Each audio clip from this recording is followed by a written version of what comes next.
So what's going on, guys? Balkan Architect here. We're going to be talking about architecture presentation and actually quite a unique and specific method when it comes to architecture presentation.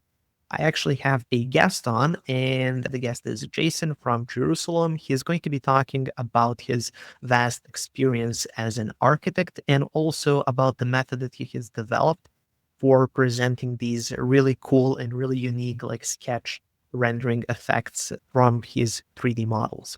Jason, can you just tell us a little bit about yourself?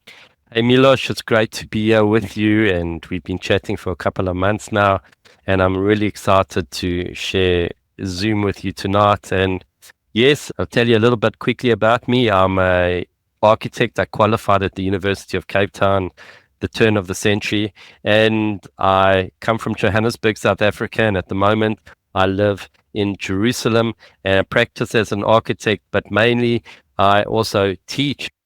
This is me in Johannesburg, and basically work as a concept design architect, and I specialize in launching projects. And this is the work environment. This is a retail shopping center that was created on this particular day, printed out on a plan printer, but just in the typical corporate commercial world of architecture, producing startup proposals for each project, and that became my specialization. And Legacy Corner was one of my first projects that I ever did round about 2005, 2006, where my conceptual drawings were used to generate the design. I didn't complete the project, but I initialized the project. This is really the biggest problem in one's career if you're an architect or if you're a design architect, is the late nights, the stress, the back-breaking labor. And that's really what happens in the reality of architecture. Unless you own a big firm and you subcontract people to work for you, you are basically doing long hours, you're smoking cigarettes, drinking coffee, and traditionally you're not going home very early. You might be working through the night because architecture takes a lot of time. So what happened to me in my process is I was really looking for a chance to streamline my process, that's so I could have a quality of life, but not compromise on my final imagery. I didn't ever want to compromise on my design or my final imagery. And I had to find methods that made my life a lot easier so that I could return home to be with my young family. At the time, they're all grown up now, but at that particular time in my career, I wanted to make life easier. And so I started looking for another method that could help me streamline my daily design and presentation workflow process, and to get out of the office but still impress the clients with mind-blowing presentations. And that's exactly what transpired over the years. So this method I developed for myself. Yeah, what you do is mainly you're doing like, let's say, the fun part of the project, which is the main conceptual design, the approach to designing the building. That's your kind of main specialty.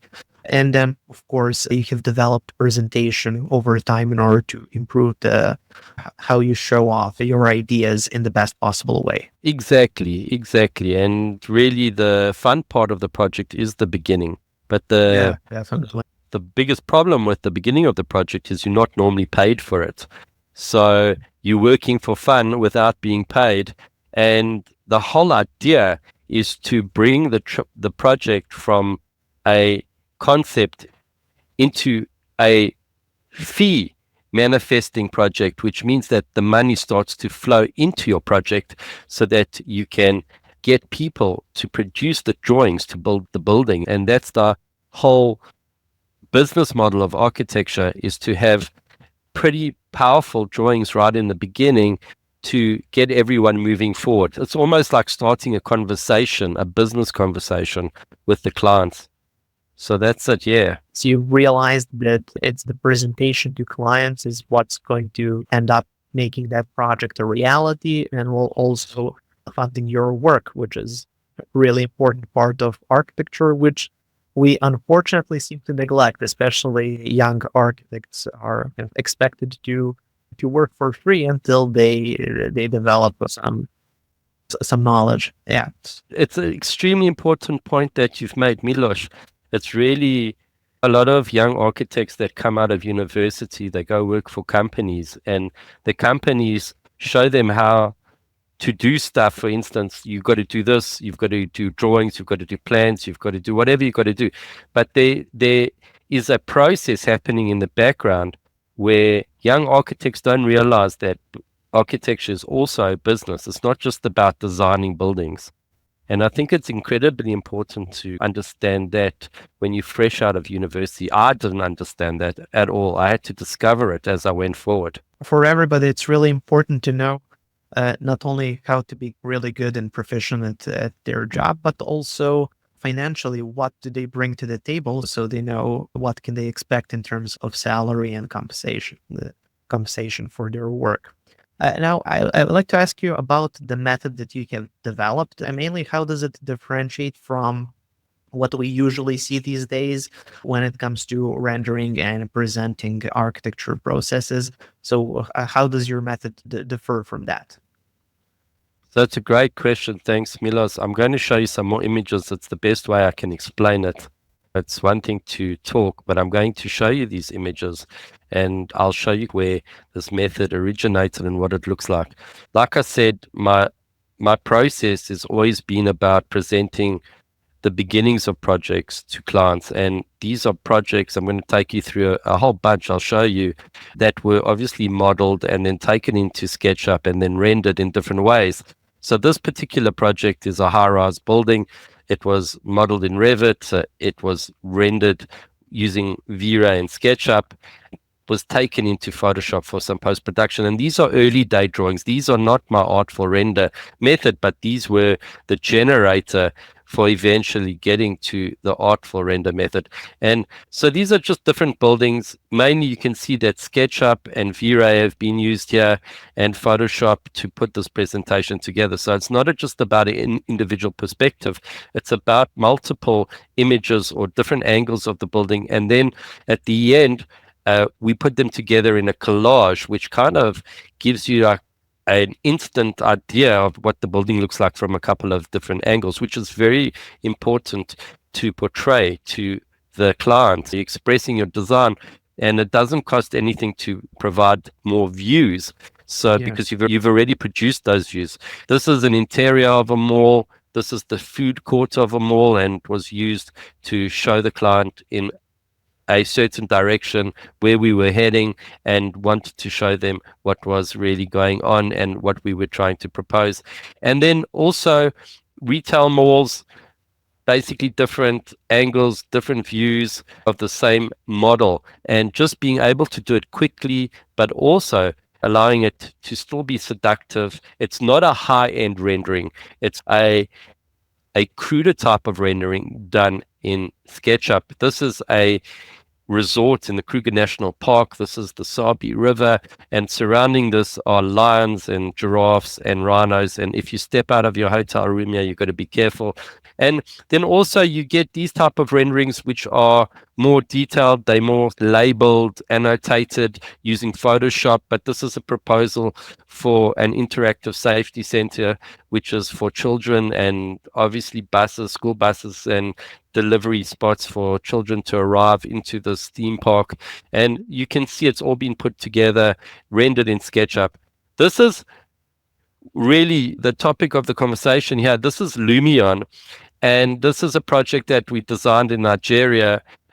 I spent about a month designing this. It's 15 hectares, and it was really a huge project for me.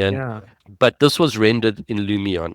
This was modeled. So you like to use different software, or this was the early stages when you were testing out a little bit Lumion, V-Ray, and just going through different approaches to develop like the best one? Absolutely. Look, the thing is that there are amazing softwares out there, and softwares like Twinmotion and Lumion are phenomenal. And I love Lumion. I think Lumion is just a different level. But the truth be told is, although that they have these amazing functionalities built into it, it's got the most amazing trees and foliage and water.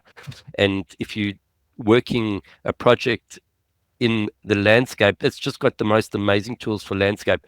But the truth be told is, when you're trying to work quickly, if it's at university or if it's in a design practice, it's extremely difficult to get it to look right. So I'm not saying not to use the high-end rendering softwares like Twinmotion and Lumion and V-Ray. I'm not saying that steer away from them. I'm just saying that as designers, we need to focus on the design process, and we need to also understand that there's an easier way of getting those images out that will still impress people that are looking at your work. You don't have to go the high-end route all the time.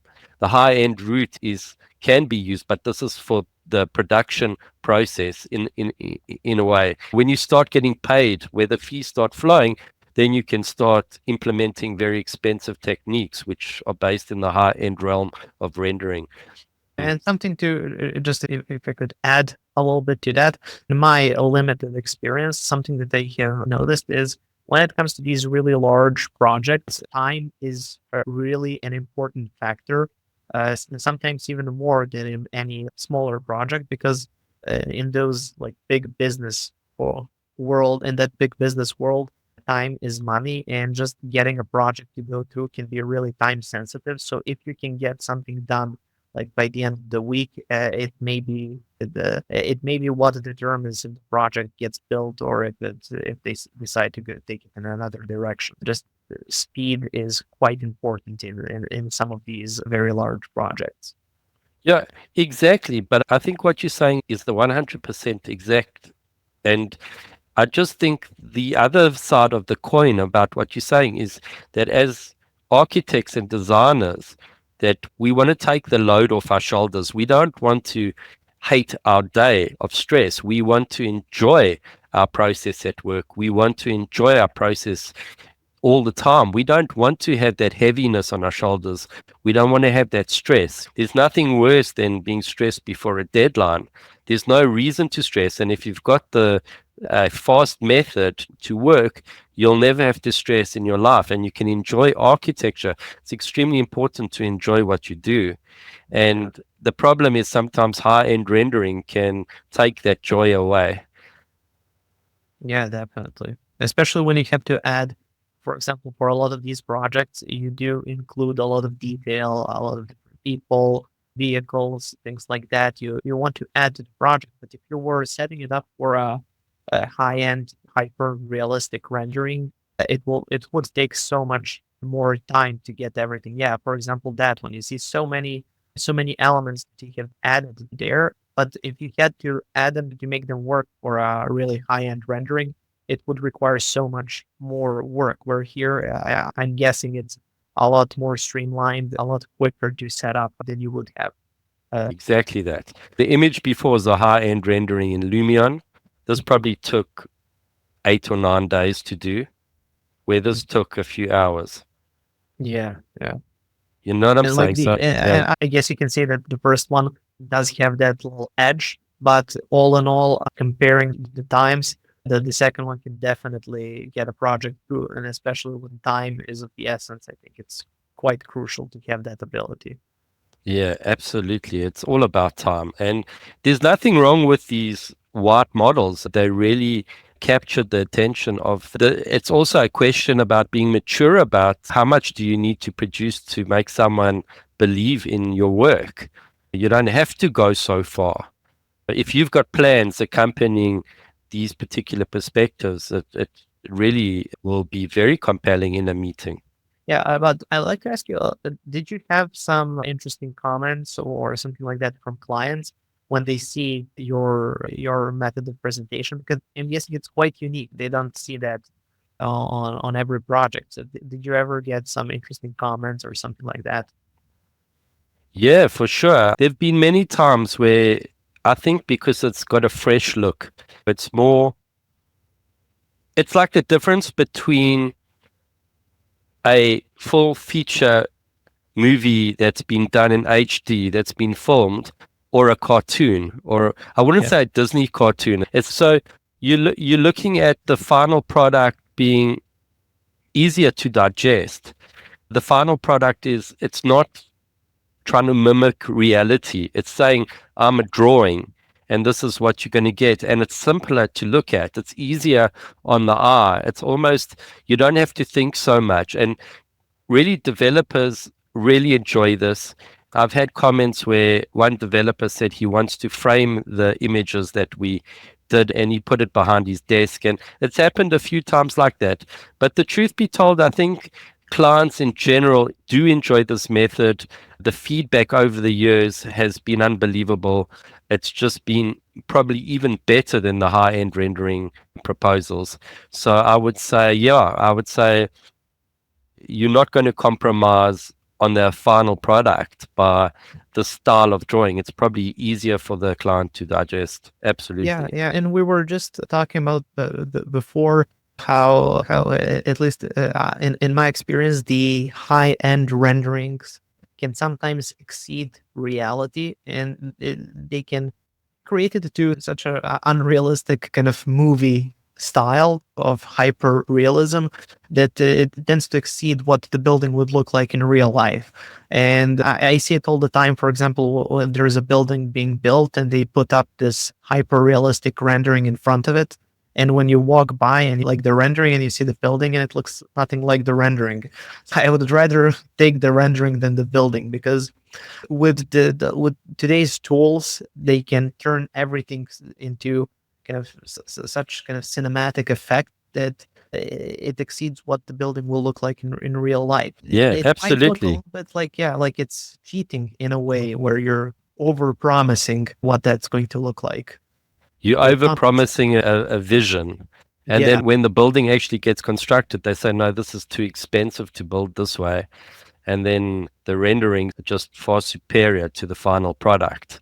yeah. And it's always cheaper to place some high expensive material on a rendering than on a real building. So yeah, usually at least in my experience, when the building is kind of designed, you always go for those high end materials and want to make everything look nice. And when the construction starts, they slowly start kind of backing out. Yeah, maybe we don't want to use stone. Maybe we don't need so much curtain wall. Maybe we can have less windows, and in the end, the kind of the end product doesn't look as good as No, it thought. no, exactly. And not only that, is that when you're actually producing those high-end renderings, you have to be extremely talented, or you have to have a huge amount of experience to be able to put a high-end rendering together that looks believable. Because, for instance, if the texture map for, let's say, paving doesn't look good, or if the roof tiles on the roof don't look good, you can pick it up immediately. You need to be super good at texture mapping, at lighting, at reflections. You need to know what you're doing, and it's a science. And even using Twinmotion and Lumion, which are a lot easier to use these days, you still need to know what you're doing Yeah. to accomplish a almost cinematic effect. And that's where the problem comes, because a lot of people cannot achieve that level. It takes months of practice. And with my method, it's a little bit simpler to achieve perfection, if you want to call it that. Yeah. So your method is more tailored. I guess we can say it's more tailored to architects, whereas kind of this high end rendering would be, I guess it's certainly now starting to become a profession of its own. People that do high end renderings usually don't have anything to do with design. And this is something that kind of combines both architecture and presentation, where you can work on your design and then present it immediately as you design the building without having to rely on somebody else, or without having to pay for somebody else to do that for you. Exactly. That's the whole idea, is that what's really happened to designers these days, and as an architect, you know all about this, is that they've lost autonomy over their design. So they've lost the ability to control their design. So the best part is the rendering. The best part, it's like the dessert at the end of a meal. That's the best part. And now you're giving it to someone who's not even obviously, I don't want to put anyone down, but a third party that doesn't know what you've been thinking, and giving them the ability to take it that further stretch of the way, and you can do it yourself. You don't need to give it to someone else. Yeah, yeah. Yeah, again, as you said, it's an amazing profession, that presentation, and it's really powerful, and people do have to learn quite a bit to do that. But if you don't have any control over it, if you as an architect are not in contact with the person doing this, I'm guessing in bigger firms, you usually have a department and then there's communication. But in a lot of cases, it just goes out to a different company and you just get the end result. You don't get any communication, you don't get any input. And whatever they decide to do, that's what it's going to look like. Exactly. So you lose the design in this workflow. And yeah, that absolutely, no, exactly. So for me, I always wanted to hold on to that end part, that favorable end part that I enjoy so much. I didn't want to lose that part because I love doing that so much. And I didn't want to give it out. I didn't want to subcontract it out. So I always landed up. That for me was my prize after working so hard on my design. And I didn't want to give that to someone else. And that for me was, I was precious about it. Yeah, definitely. Yeah. Yeah. Can you perhaps, just so everybody can get a better understanding, could you perhaps show us step by step or kind of explain the workflow? What is your approach? How do you like to approach this, creating these artful renderings, and what are some of the steps? What software do you use? You've mentioned Revit, which is definitely going to be exciting to everybody that's watching this channel because that's what we do here. But also, what other software do you use and how do you get to that end result? What are the steps? 100%. So the best way to talk about this is really to go back to what Sir Norman Foster speaks about. He says that the pencil and the computer, if left to their own devices, are equally dumb and only as good as the person driving them. And really, when you think about it, is that computers are just tools. And they're more sophisticated than the pen and pencil and the ruler and the set square and the drawing board. But they are that in essence. So in the old days, Frank Lloyd Wright or other architects, contemporary architects at the turn of last century, they were creating perspectives. Here's old Frank. They were creating amazing perspectives by hand. They were using pencil crayon. They were creating foliage. They were creating everything that we do these days, but they were doing it by hand. And you can see these images are absolutely amazing. This is one of Frank Lloyd Wright's houses, and it's just incredible. And obviously, he didn't do it himself. I'm sure he had the ability to do it himself, but he had people that worked for him just like we do today. We have 3D visualization artists. There were people that specialized in creating perspective, but it almost looks like SketchUp if you take a look at it, and it was done by hand. So really, this is another one of Frank Lloyd Wright's buildings, and so you're talking almost 100 years ago, right? And that's incredible. So my method is, in a way, to go back to that vibe, go back to that energy. I have a raw model that is either created. It doesn't matter what you're modeling in. You could be modeling in Revit, you can be modeling in ArchiCAD, you could be modeling in Vectorworks, or it could just be a standard AutoCAD 3D model. That's up to you. Or you can model in SketchUp. It doesn't really matter where the model's from, just as long as you've got a DWG or a 3D model and you can bring it into SketchUp. So that's the raw model, and this is the final model. And then what happens is, in SketchUp, what we do is we break it into certain layers of information and we bring it into Photoshop. And Photoshop, there is different layers that we create, different layers of information of the same perspective that we create in SketchUp. And this obviously could be a model over here that is taken from obviously your native modeling software. We bring it into Photoshop and we soften the image in Photoshop and we apply certain effects, and there's a whole sort of workflow associated to it, and we manage to come up with these amazing artful renders which are almost sketch and look like a hand rendering. There you can see it's almost very close to a sketch drawing. It looks like someone possibly could have put that together on paper. Yeah, a really skilled artist or architect. Yeah, and so you can start off with any software. So as long as it can go then into SketchUp, you can then continue working with your method, and then you export all of these layers from SketchUp, and then you can combine them later on in Photoshop and apply your techniques. Exactly. That is exactly it. And obviously, if you're really good at using the software that you use, I would suggest that Revit should be. The massing tool in Revit is just fantastic. This was done in about 40 minutes, this particular model.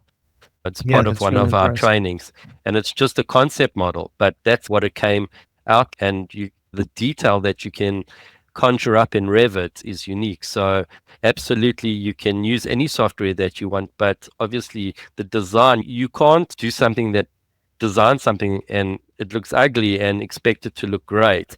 You need to have a little bit of design understanding so that when your design gets brought into SketchUp, that it already looks rational and Mm. you know what I'm saying? Yeah, You yeah, can't you understand. can't crib the design process. Yeah, of course. Yeah. So anyway, so that's the process there for this particular project. This is a commercial project. And this is Yeah. the detail. This is the detail you can get out of it. Take a look at the cars, the people, the foliage, the shadows. These are crude shadows that have been cast in SketchUp. These are not V-Ray shadows. These are just crude shadows, and we use a few different shadows as well. So So you we use yeah. you use the massing Revit model here, and then you imported that into SketchUp, and there in SketchUp you add all of the additional elements that just make everything feel more realistic, more natural, and then you take it to your next steps in Photoshop. I think it's really powerful just because Revit unfortunately still doesn't offer us very much in terms of libraries, in terms elements, and even the ones that we have, they either look bad or they cost a lot of money. I understand how powerful that SketchUp step is in your process. No, that's exactly it. And the truth be told, Milos, is that no software besides SketchUp has that versatility. As Yeah, good as ArchiCAD is, as good as Revit is, as good as Vectorworks, and there are about 6 or 7 other softwares out there that are used for construction documentation. They are all brilliant, but they don't come close in versatility to and ease of use as SketchUp, because SketchUp is very primitive in the way it works. It doesn't have all these bells and whistles attached to it. And so it's easy for a student or an architect to relate to it quickly and get it working. You know what I'm saying? yeah, I understand. And it's good that you have that versatility where you can go from any other software into SketchUp. And it doesn't matter if people are comfortable with Revit or if they have good experience in ArchiCAD, they can always go through SketchUp and complete their presentation with that. And it's also good when you're working with somebody else. Perhaps you're in charge of presentation, especially for students, they can relate. They can work with somebody that perhaps uses a different software that they don't use, and then you can bring it all in SketchUp for the final presentation. Yeah, no, exactly. Exactly. And that's the whole idea, is that the versatility makes your life easier. And we'll just jump into SketchUp quickly to take a look at why it seems to be more versatile. And I just show you this image quickly. Here is a Revit model that was brought into SketchUp. So you're looking at it in SketchUp now, but in a matter of maybe 30, 40 minutes, you can take it to this level. And Yeah, you can see, so you're taking this sort of crude type of model, which has no life, and yeah, you're activating it. There's the pool furniture, there are people, you get a sense of scale, there's foliage, there's backdrop foliage here, and there's some sort of sense of place now.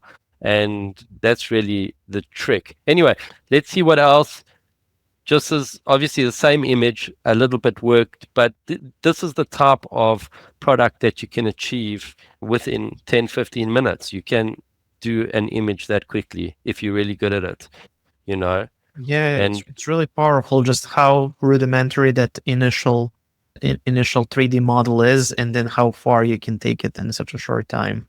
What have you figured out as the advantages of SketchUp when it comes to this process of presenting files? What are some of the main things that you saw in SketchUp that you didn't see elsewhere that you thought was really powerful for your presentation method? so, Milosh, the thing about SketchUp is that you're really dealing with one model. You don't have different millions of viewports and elevations, and you can set them up. Obviously, if you wanted to, there is another way to set them up. But the most amazing thing about SketchUp is its versatility around views. And why do I say that? Is because really at the end of the day, once you've obviously finished your model, you want to be able to hunt for the best view. And hunting for the best view in different softwares is sometimes extremely difficult because you can't manipulate the camera like instantly. It's difficult. In later softwares like Twinmotion and Lumion, it's a little bit better. But in softwares like Revit and ArchiCAD, it's a little bit more difficult to set up the views. So the viewfinder in SketchUp, you can see as I'm moving my camera here, I can just find views really quickly, and I can say, okay, that's something that I want to aim at, or I want to view from in here, I want to render that view, I want to view from here. You can see it's literally taking milliseconds. And not only that, what happens with SketchUp is that you can also distort perspective by going to your field of view, which is really your camera. So you can start to play with the angle of your camera, just like a camera in real life. You can distort perspective in real time, and you can elongate your views. And last but not least, what you can also do is that you can fix 2-point perspective up, which is really traditionally what 2-point perspective is. This vertical line should always be perpendicular to the top of your page. And you can just correct it by clicking on 2-point perspective, and instantly it will correct your perspective. And there you go. So that's really amazing. And not only that, there's a lot of entourage in SketchUp. Obviously, I have libraries which you can download from obviously my server, but you can get all these types of, for instance, here's a snooker table, there is a furniture table. Yeah, you can download millions of these different types of elements, the low polygon elements that don't have a lot of information attached to them, and you can use them as your entourage. So that's the power behind SketchUp, and there's 100 more different things about SketchUp I love, and we'll speak about it another time. Yeah, it's really, yeah, I'm just looking at what you're showing us. Like all of the things that make Revit really good for what Revit does can sometimes be detrimental to finding the correct view and just the presentation side. Yeah, SketchUp seems to have a bit more of an approach that you would use for one of those animation 3D software, things like that, where you can easily fix up the views. And yeah, the 2-point perspective is something that for me, it took me like so much time for me to figure out how to frame my 3D views in Revit to get that 2-point perspective. And here it's just one click and you're done. So it's very powerful. Yeah. And what's also really cool, if you see here, Milos, at the top of the window, you can save views. So you can click on a view here, you can change your camera, and then you can just hit, okay, I'm really enjoying this view, I want this view. And then you just go update, and then it records your in a tab. That's it. There's nothing more to it. It's super simple, super straightforward. Yeah, exactly. No, it's not saying that any of the other softwares out there aren't efficient enough. It's just they haven't been designed for this purpose. Yeah, definitely. I think that people, obviously, everybody likes working in the software that they already know, and where they feel comfortable. But in a lot of cases, it does make sense to find software that's designed to a specific purpose, and then use it for that. And then for a different purpose, you can use a different software. This is like your whole approach, right? Exactly. That is the approach, and I have a name for it, Milos, which is called the hybrid design architect. And this is what is a hybrid design architect is the new age of architects. It's someone who can design and he can present his work as well. That's a hybrid design architect. But a hybrid designer also needs to know how to use Revit for what it's good at, and to use SketchUp for what it's good at, and to use Photoshop to pull it all together, not to try and do everything in one software. So that's really the truth, is find the best software for the job. It's a tool. It's exactly what Sir Norman Foster said in the beginning. It's only a tool. So find the best tool for the function that you're performing. And that's really... you should definitely not be constrained by the software that you're using. If it has certain constraints, you can easily import the model into a different one and solve those problems there. Exactly. That's the whole thing. And when you take a look at this diagram, when you start combining the strengths, first you need to understand what the strengths of each software are. But once you start combining the strengths, then you get this number 3 over here, which is a combination of those 3 softwares. So if you're combining Revit, SketchUp, and Photoshop, then you're getting the strength of those 3, which is really what the hybrid design process is about. Yeah, yeah. It's really powerful to have the knowledge to do exactly what's most powerful in each software and then combine it all together. Now, for people that want to learn more, I understand you do this complimentary week training, and then also you have your paid courses where you show people kind of step by step exactly how to get to your kind of a final presentation and just to completely understand the method so they can utilize it in their own workflow for their own projects. Yes, Milos, and below you'll see a free 45-minute transformation call, which is complimentary. All you need to do is click on the link and you can reserve your time. I will personally be meeting with you and we'll analyze the bottlenecks that you may have in your business that hold you back in your design studio, in your presentation process from winning work, crushing deadlines, and also what you will receive is a PDF preparation guide which is full of golden nuggets. It has the masterclass in, it has testimonials, it has an overview of basically the whole technique that I use. And what I wanted to suggest to you is to grab your seat below. There are only 10 seats available, and look forward to sharing and spending more time with you online. Simply just click the link below.